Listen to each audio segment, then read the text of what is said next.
Just let me look at the schedule. Okay, so appropriate after Bob's beautiful didactic on evolutionary therapy, we're going to have a whole session on evolutionary therapy. And first up is Daniel Saha. Daniel, you want to come up here? And Daniel's going to talk about simulation studies suggest which cancers are best suited for adaptive therapy.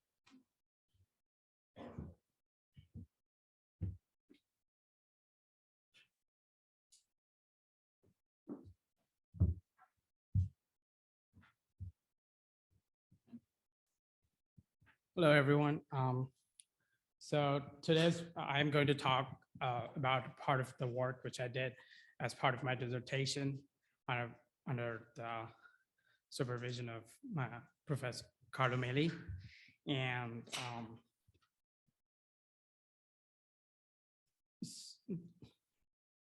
I think this is the wrong, yeah. Thank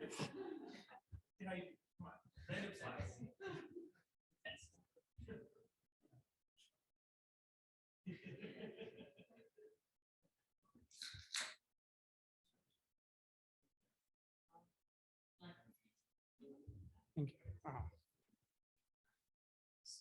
So thank you everyone who has given a good introduction for agent-based models. Thank you, David.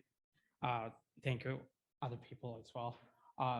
So what I have extended the hybrid agent-based modeling framework, the HAL, which is Hybrid Automata Library. Some of the people who have developed this model is sitting right here. Thanks. First. So this is an on-late lattice agent-based model, and the cells are located in the grid in specific lattice units.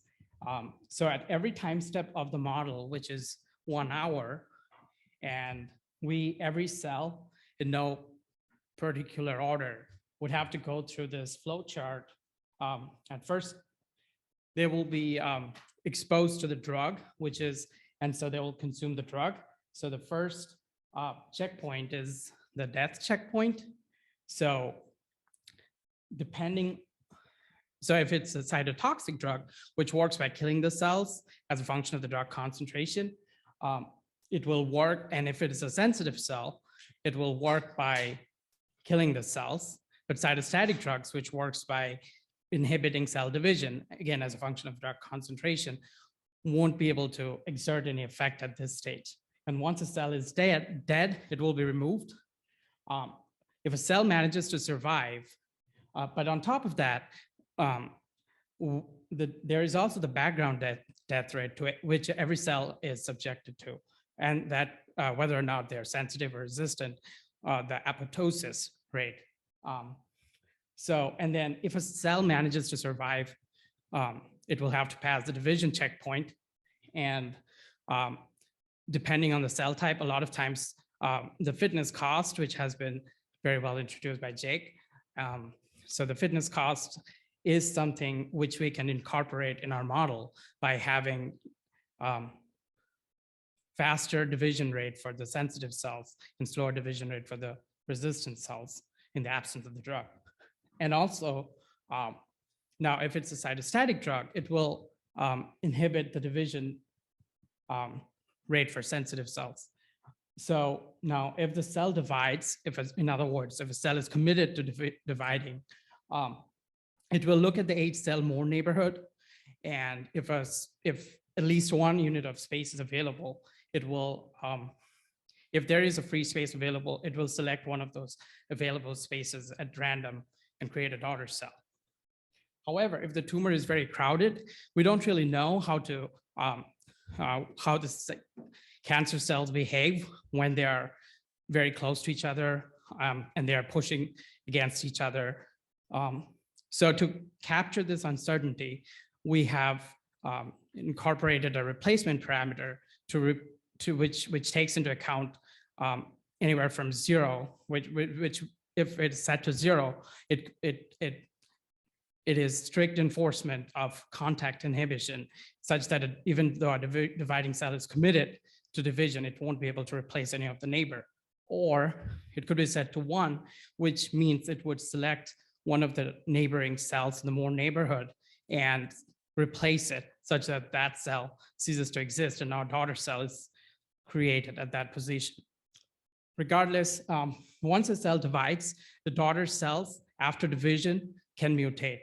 So in this specific case, we're modeling the mutation schematic, which you see on the right, is for treatment with 2 drugs, where there are 4 different cell types, sensitive, doubly sensitive, which are killed by both the drugs, by the doubly resistant cells, which are resistant, in other words, are able to withstand the drug, and the drugs have no effect on those doubly resistant cell. Either drugs do not, and the single resistant cells as well. So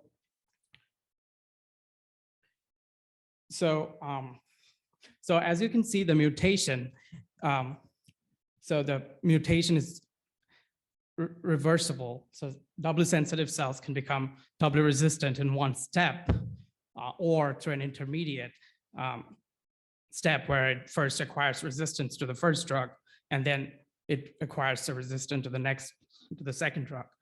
And they are also equally likely. So just as under the default set of parameter values, so just as sensitive cells can become resistant, the resistant cells can also become sensitive. So this ensures that that resistant cells never go extinct, and there is always a constant influx of resistant cells being injected into the model. So so as you can see, this is the agent-based model. So at the very right is adaptive therapy, and 4 cell types: green is the doubly sensitive, red is the doubly resistant, and yellow and brown are the singly resistant cells. So the drug concentration has been represented as a spectrum, with white being a very high concentration of the drug. And when cells are absent, you can see so black being no drug whatsoever, and then the yellow and the blue and pink being intermediate concentration of the drug. So at the very left, you can see no treatment. When there is no treatment, you see a dense mass of sensitive cells which grow out of control. We lose control of the tumor. The maximum target dose is standard treatment, which applies a very high drug dose and selects for resistant cells, and we lose control of the tumor. Metronomic is applying is every 6 hours, you're applying 25% of the dose, and we still lose control of the tumor because of resistant cells taking over. And at the very right is adaptive therapy, where you saw how the different cell types were competing with each other until we achieved a steady state, and we didn't lose control of the tumor. We were able to maintain control of the tumor for the entire duration of the experiment.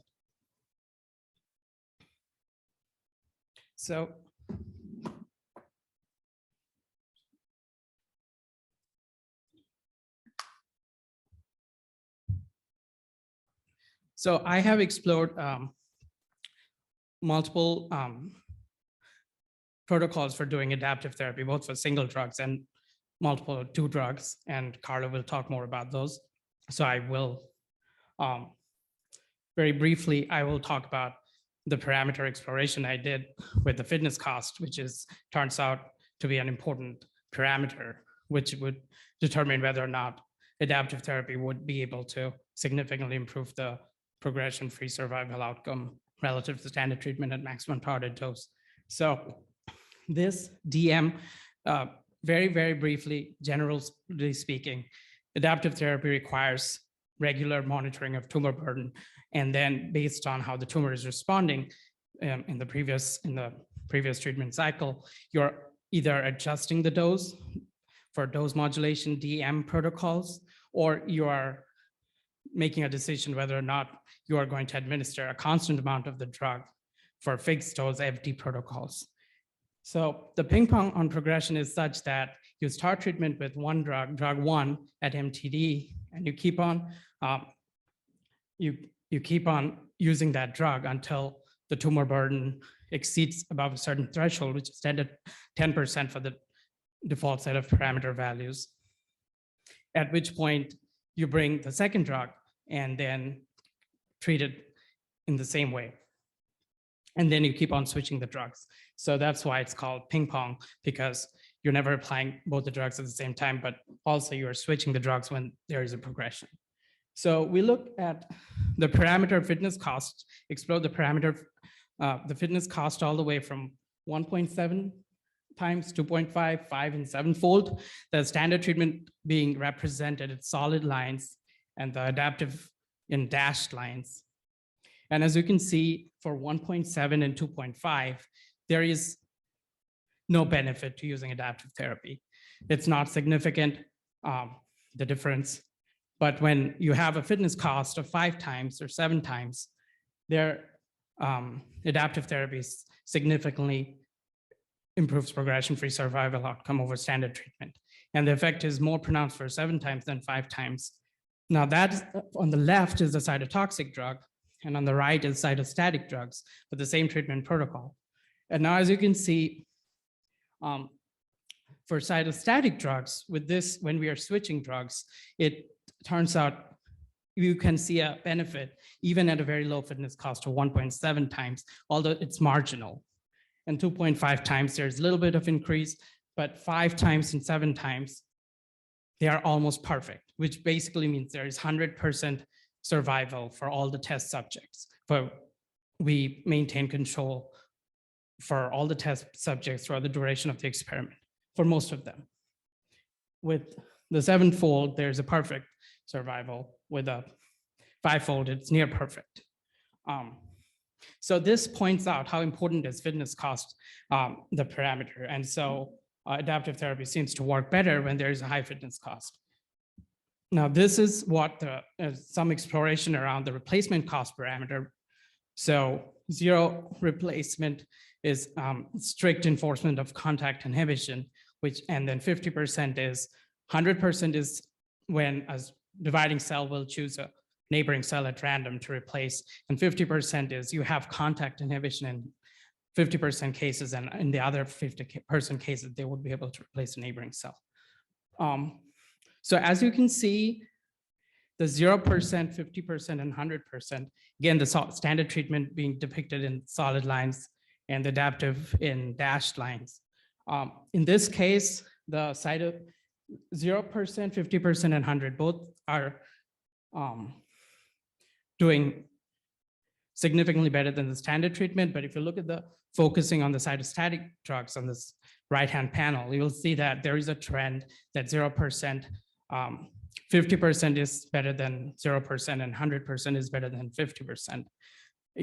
So I'm not showing the results to the one drug. When you're using one drug at 0%, you're not able to even sometimes see a difference and improvement with adaptive. So again, this says that how important is competition, and adaptive therapy seems to work better when the competition is more. So this is some explorations for the turnover parameter. So the dividing cells, all the division, the doubling time for all the cell types across the 2 different LT, which is the low turnover, and HT, which is a high turnover, is identical. The only difference is that with high turnover, there are many more such events. So in high turnover, the cells are dividing faster, but also dying faster. So now you can see when the turnover is low. Now this is a different treatment protocol. It's a fixed dose ping pong dose skipping, which is you're treating only when the tumor is above the threshold, growing above the delta tumor threshold, but otherwise you're skipping the dose. And you're also switching the drug every treatment cycle, so that in low turnover, adaptive therapy actually does worse than standard treatment. And that's true for both the cytotoxic drugs on the left and cytostatic drugs on the right. Now, the gray is the low turnover, and high turnover is the blue curve. And you can see with high turnover, the adaptive therapy is better than the standard treatment. Now, that's for cytotoxic, and with cytostatic, the high turnover actually results in a perfect survival curve, which is we maintain control over the tumor for the entire duration of the experiment. So in summary, adaptive therapy improves survival, progression-free survival outcome over standard treatment. It's able to do so at least under certain conditions. And also adaptive therapy works best when there is high competition, like intracellular competition. So that we see the trend with fitness cost, with replacement rates, as well as turnover. So what are the implications for this? So we have looked at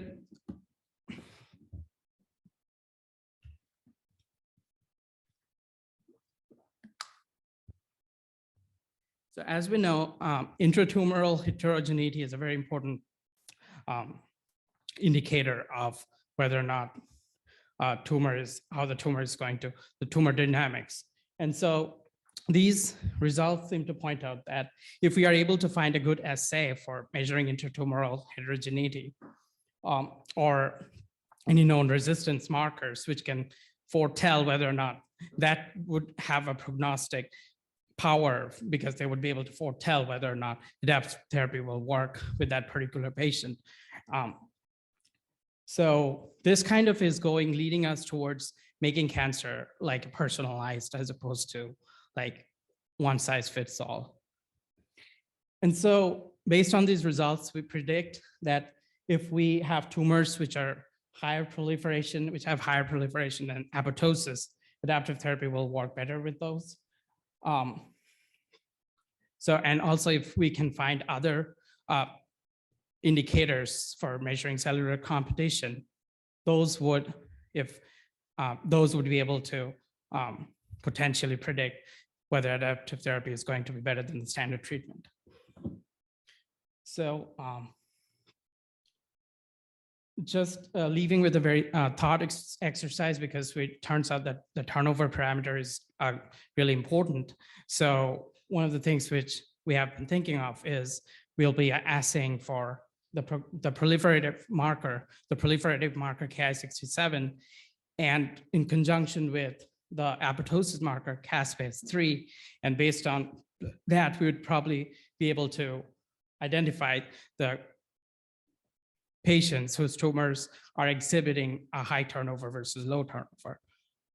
So that's all I have. Thanks.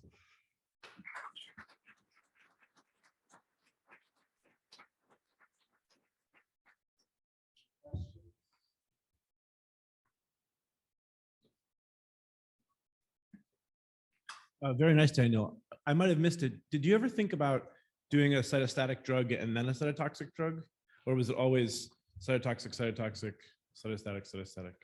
It has always been either cytotoxic or cytostatic. We have talked about doing a dream clinical trial where we are going to, as part of future directions, combine the different modalities together. So right now, when we are switching based on ping pong, it's always retaining the same mode of action, but in the future, we could do that. And that it's really cool. I think there's an opportunity too. I think that there's so many different parameters you play with, right? So it's like turnover and all the different things. I think there's a really cool opportunity to maybe think about some sort of optimization scheme where you could say, you know, for a given parameter regime, the best thing to do would be this combination of things. But obviously, it's going to be hard to do that by hand. It might be interesting to think about you know, some sort of automated methods to check for that. But anyways, really cool. Thank you. Yeah, we have talked about MCTS, the Monte Carlo tree search, which would be able to do this at much like more coarse-grained or fine method than which otherwise would have been possible if we were doing to do it manually.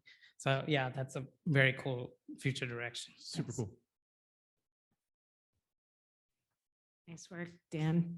I'm curious how you defined progression, because you kind of have all the cells in the domain, and I'm wondering because why is the cytostatic with the competition working so well? Is the population ever going down, or does it kind of just maintain? So the progression is defined as if the tumor burden ever exceeds at any time point 97% of the carrying capacity, or the total number of doubly resistant cells of the resistant cells, depending on whether it's a single drug or two drug, exceeds 50% of the carrying capacity over a 500 time period rolling average for the resistant cells.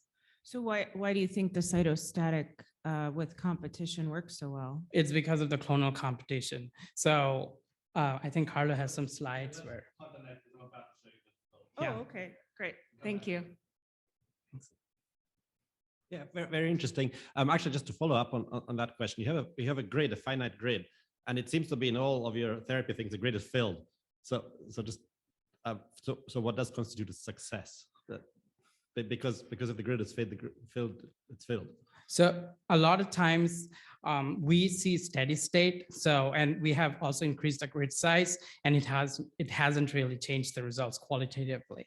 So also another thing is we have a very stringent progression criteria. So a lot of times before, like even before grid is going to fill like 100%, we would, the death would be triggered, for example, by the resistant cells or the total tumor burden.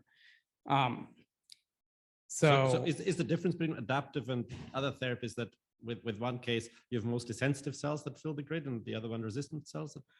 So it's never the case that's why we have such a high mutation rate, which ensures that there's always a constant injection of mutant cells, the resistant cells. And also when we start treatment, it typically has a steady state, and however, there are resistant cells present within those steady state, albeit at a very, very low frequency.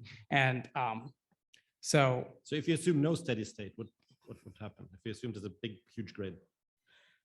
So if there is a huge, so I don't think the steady state will change, but it's one of the future directions we are planning on exploring, where we are going to increase it's also computationally expensive. So if we are going to increase the grid size and branch into modeling it in 3-dimensional. So I think if the results hold up, it will be really cool. Yeah. Thanks. Like just one quick, if I have time. What about turnover? You talked about turnover. Turnover of what populations? Is it stem cells? Is it transit amplifying? It's all the cell types which makes up the tumor. So high turnover scenario would have high turnover for all the cell types. It's not only for a specific cell type. Okay. So thanks. All right. Thank you. Thank you. Great.